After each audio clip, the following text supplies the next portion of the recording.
yo les voy a hablar un poco de mi experiencia, la poca experiencia que tengo en lo que es tatuajes, ya que el equipo Picoway llegó a mis manos en noviembre del año pasado. ¿Cómo pasó? Para abajo, adelante. Ok.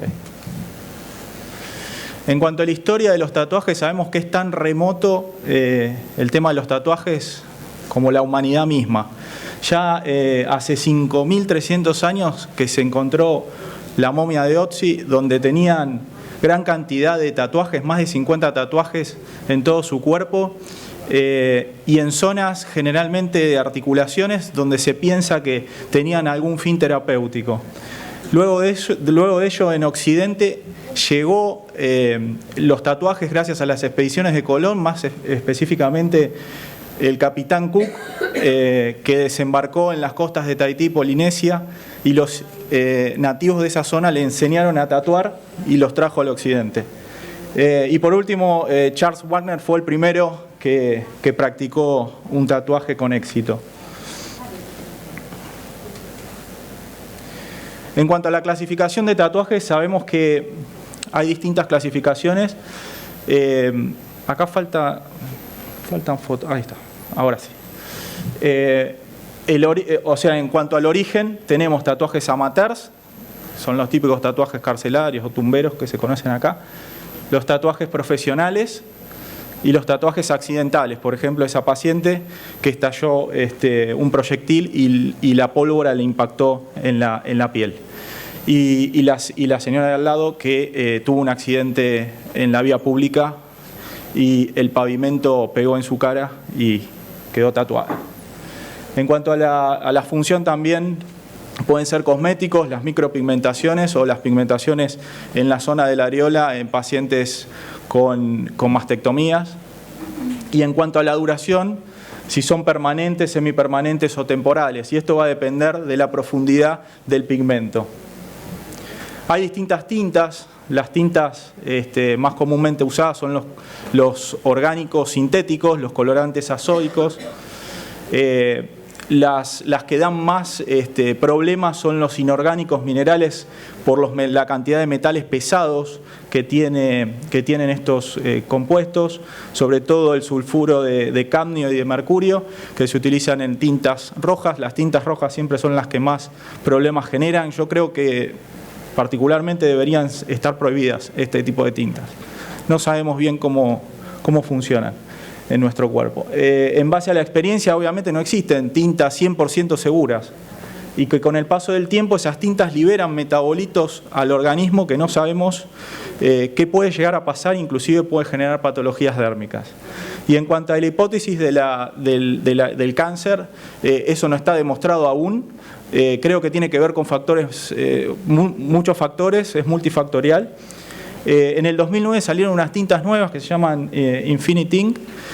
Son unas tintas que tienen una recubierta de polimetil metacrilato que requerirían menos sesiones de tratamiento con el uso de láser. Se habla de 2 o 3 sesiones y la leyenda cuenta que Angelina Jolie en la zona donde dice Billy Bob tenía este tipo de tintas y en 2 o 3 sesiones se lo pudo sacar, y en 2007 fíjense que se tatuó otra cosa arriba y el tatuaje desapareció, y la tinta de abajo del dragón prácticamente se hizo varias sesiones y no se lo pudo terminar de sacar.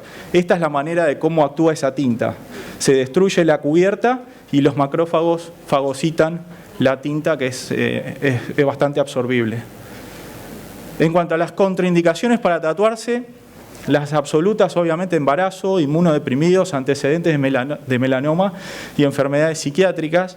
Y en cuanto a las relativas, están más bien relacionadas a los procesos dérmicos en distintas enfermedades como la psoriasis, el vitiligo, el líquen plano, por el riesgo del fenómenos isomórficos o el fenómeno de Koebner. Eso para cualquier tipo de láser, en realidad. En cuanto a los efectos adversos de los tatuajes, las inflamaciones agudas no son frecuentes, por suerte. Fíjense esa imagen donde el paciente se tatuó y a los pocos días generó esta reacción inflamatoria, sobre todo en las tintas rojas y amarillas. Pero al cabo de unos días resolvió con el uso de corticoides. Esta es una de las chicas que trabaja conmigo en el consultorio, en donde desarrolló en la tinta roja, fíjense, una reacción tipo liquenoide, una placa que la verdad era bastante compleja. Quisimos hacerle biopsias, empezamos a estudiar un poco más el caso, le hicimos una sesión, sacamos el pigmento rojo y la paciente va mejorando. O sea, eso es lo que suele pasar. Los procesos infecciosos locales, bueno, esto es una pseudomona, esto hay que tener mucho cuidado en los lugares donde uno se tatúa, debido a que los frasquitos generalmente lo usan con varios pacientes y eso es un problema. Si bien hay una legislación, ahora les voy a mostrar, es un problema. En cuanto a la aparición de tumores, no hay una relación, no se sabe si es una causa o una causalidad. Esto, por ejemplo, es un vaso celular en un pigmento negro, pero generalmente se relaciona el carcinoma epidermoide y el queratoacantoma con las tintas rojas. Así que eso hay algunas publicaciones de esto, pero bueno, es lo mismo, no hay un 100% que lo pueda generar. Después, bueno, los fenómenos de dermatosis o fenómenos de Kempner en pacientes con psoriasis, se tatuó y le generó toda una placa de psoriasis alrededor. Y pacientes con vitiligo, lo mismo, tatuado, generó el vitiligo peri-tatuaje. Otra de las cosas importantes es preguntarle al paciente cuando viene si no tiene alteraciones oculares. Hay un trabajo que demostró que hay algunas tintas que pueden generar uveitis y por eso hay que preguntarle al paciente. Generalmente resuelve con el uso de prednisona, pero es muy pocos los casos que hay, pero es importante saberlo.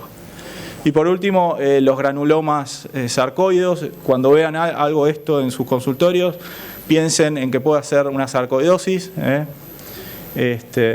Así que bueno, acá tenemos la ley que hay en Argentina en cuanto a cómo tiene que hacerse un tatuaje. La verdad no sé si hay tanto control de esto, pero sí sepan que hay una ley. Y en cuanto al tratamiento, que esto es lo que más nos importa por ahí, empezamos que en la historia la electrocoagulación, la crioterapia fueron los primeros tratamientos que se hicieron. Fíjense, la verdad que el inesteticismo que genera es bastante importante. Lo mismo, la cirugía resectiva y los injertos de piel, tampoco lo veo como una alternativa muy buena. Lo que es el láser de CO2, justamente pasa lo mismo, genera fibrosis. Si bien sacó el pigmento negro, dejó la fibrosis alrededor del pigmento rojo y eso hace imposible que ese pigmento salga. O sea, traten de no usar láser de CO2 para sacar tatuajes. Una paciente me llevó al consultorio con una lesión por láser de diodo, le quisieron sacar el tatuaje, generaron este tipo de lesión, todavía la estoy tratando. Láser Q-switch. El láser Q-switch algo de efecto térmico genera y fíjense, algo de cicatriz también genera. El láser de picosegundo sería el gold standard en este caso. Las vías de eliminación del tatuaje son dos, la vía linfática y la vía transdérmica. Lo importante es decirle también al paciente que cuando vamos a tratarlo, que puede generar falsos positivos en estudios de tomografía por emisión de positrones o en ganglios centinela. Digámosle esto al paciente. ¿Por qué? Porque el pigmento se va a alojar a nivel de los ganglios linfáticos. La vía transepidérmica la veo muy controvertida, generalmente lo utilizan mucho en los láser Q-switch, aumentando la potencia del equipo y eso va a generar fibrosis, esa fibrosis va a bloquear las vías linfáticas por donde se elimina, si bien va a eliminar algo transepidérmico y genera fibrosis que después hace imposible eliminar el pigmento que por ahí quedó.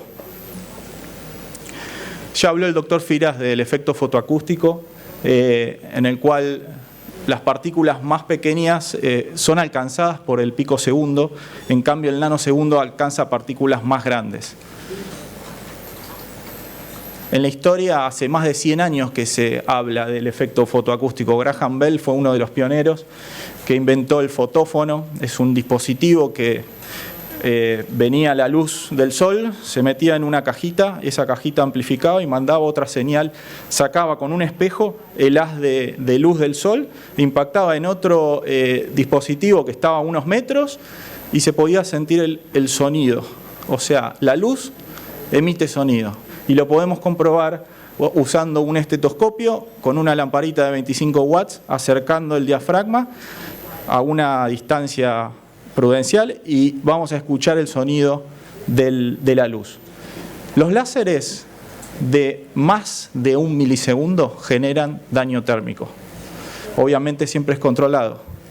Y los láseres menores a 1 milisegundo van a generar algo de efecto fotoacústico, pero entre el milisegundo y el nanosegundo hay un efecto que se llama fotoablativo y eso también genera algo de calor.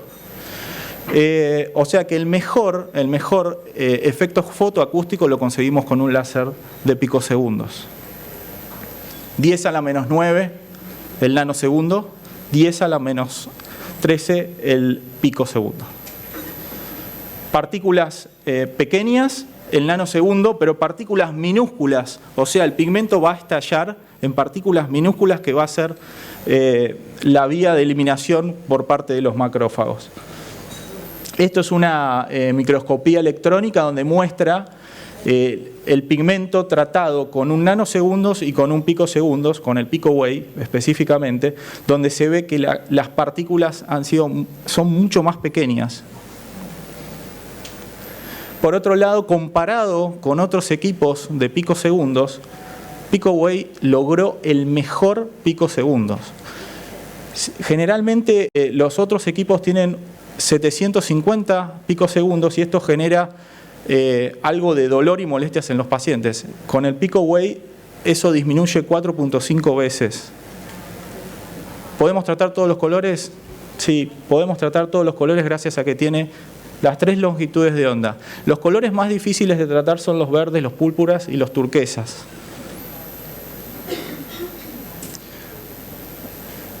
Ahora les voy a mostrar acá un video donde podemos ver los endpoints cuando nosotros tratamos los tatuajes. Ese sonido es muy característico y cuanto mejor es el sonido, yo escucho mucho el láser, o sea, el sonido del láser con el pigmento. Eso es muy importante. El frost que genera y el puntillado sanguíneo, pero tiene que ser muy leve. Si nos pasamos y generamos púrpuras, bueno, el paciente va a tardar más en recuperarse. Esto es una paciente que tenía una estrella tatuada en la región retroauricular. En una sola sesión lo pudimos eliminar sin dejar ningún tipo de secuela ni cicatriz. Esta es otra paciente que la venimos tratando. 2 sesiones lleva. Fíjense el resultado. Es muy bueno. Obviamente no tengo casos terminados por el tiempo que lleva esto. Las sesiones se hacen cada 2 meses. Por lo tanto, los tiempos son bastante largos. Fíjense la carga de tinta que tiene este tatuaje y en 3 sesiones cómo va aclarando ese tatuaje. Y otra de las cosas importantes es que en la mariposa tiene color turquesa y el color turquesa, que es el más difícil, fíjense cómo se empieza a barrer. Y este paciente lo mismo, casi prácticamente el pigmento rojo está eliminado y las alas negras en una sola sesión. Esto es una sola sesión, ¿sí? Por lo tanto, el picowave es el que mejor ancho de pulso en picosegundos tiene, es seguro, efectivo en menos sesiones y nos permite tratar obviamente todos los colores de piel sin tener molestias. Acá les voy a mostrar un video en donde vemos un globo negro, un globo transparente afuera y cómo capta el pigmento negro y el globo externo no se rompe. O sea, esto no genera efecto térmico. Lo mismo allá. Pintamos con un marcador y vamos borrando el marcador del globo y fíjense que el látex ni siquiera hace que el globo explote.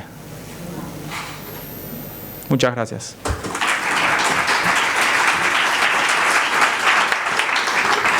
Excelente, Luca, gracias. Esos videos están buenos porque de verdad se ve no se ve el efecto térmico, ¿no? La verdad es genial. ¿Preguntas para Lucas? Congratulations. Excellent talk. It's just 2 comments. You're right about the mercury in red tattoos causing granulomas and problems. So in the EU, in the European Union, it's banned. It's illegal. You're not allowed to have mercury in the tattoo. So that problem is solved in the EU. And then the second thing is, you're right, especially with some forms of granulomas now, they found that there is an association with uveitis. So there are cases of tattoo granulomas with uveitis, and if they don't respond to prednisolone now, there are cases that they respond to methotrexate. Okay. Yeah. Igualmente, Lucas, muchas felicidades, excelente plática. Yo quería preguntarte sobre los tatuajes cosméticos. Cada vez vemos más tatuajes en las cejas y en los labios, y mi experiencia es que los tatuajes rojos de los labios muchas veces se hiperpigmentan por la conversión a óxido férrico. Quería ver tu experiencia, cómo los tratas en estos casos. Bien. ¿Haces una prueba? No sé. Sí, tuvimos 2 casos de hiperpigmentación paradojal se llama. Eso es producto del óxido férrico, como bien dijiste, o del sulfuro de titanio, que algunos pigmentos tienen. Generalmente es el color blanco el problemático, y a veces cuando hacen la micropigmentación, la tinta la mezclan con colores blancos, y eso puede generar el efecto contrario. Cuando uno dispara ya se pone oscura, ese pigmento se pone oscuro.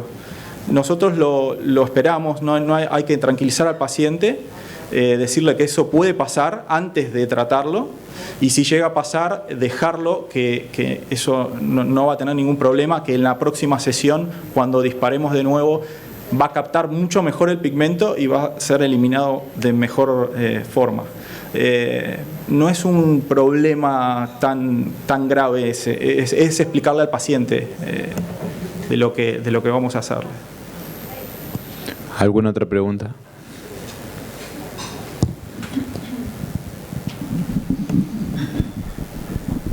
Hola, sí, pregunto sobre lo mismo que preguntaba ella. Cuando vos lo tratás a estas, bueno, las microblading creo que se llama, sí, que quedan mal, pero si vos la empezás a tratar con el láser, ¿no la depilás también? No, este es un láser que no depila. No tiene el ancho justamente el ancho de pulso no puede generar nunca una depilación. Lo que sí puede pasar es que genere una hipopigmentación del pelo que es transitoria. Eso también habría que aclarárselo, sobre todo en los tatuajes que están sobre pelo. Pero no es un láser que depila, lo podemos pasar sobre pelo sin problema. Generalmente uno no lo pasa en el pelo porque justamente lo aclara, pero no lo depila. Claro, porque justamente lo tienen sobre el pelo. Hacia abajo del pelo, perdón. Generalmente lo que nos piden a nosotros es quitar, es lo que a veces cuando le hacen la micropigmentación se les va la mano, entonces le queda algún rastro de tinta encima del pelo. La verdad que si lo pudieses tratar también, el tema que es explicarle a la paciente que le va a quedar por ahí algunos pelitos blancos que se le va a ir cuando crezca nuevamente. ¿Mm?